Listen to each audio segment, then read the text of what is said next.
Aum Śrīm Mitraya Namaḥ.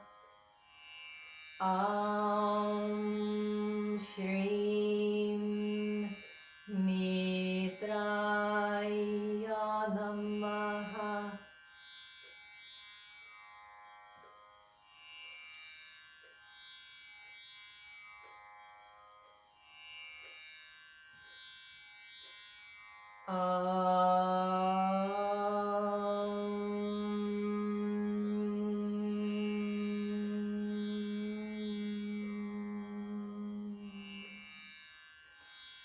Shanti, Shanti, Shanti.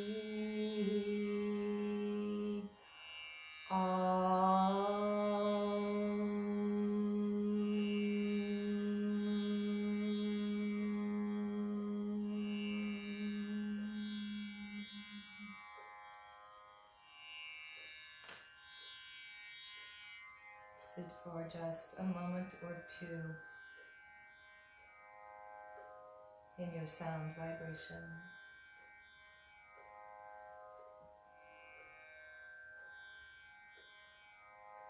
Perhaps call to mind once again the person, the group of people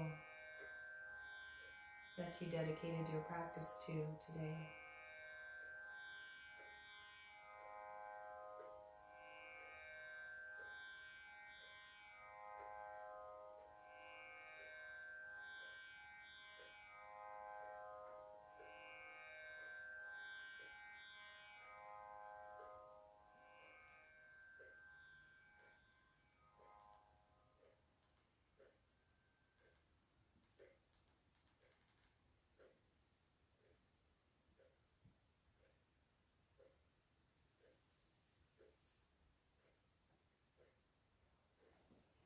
So that brings us to the end of our practice today. Tomorrow morning, we'll talk a little bit more about ahimsa, and we'll talk about that urge we get to fix people and how that can be violence as well. So we'll talk about that tomorrow. We'll talk about fixing, and maybe that's not such a good idea. All right, thank you for being with me. I'll see you tomorrow morning, 8 a.m.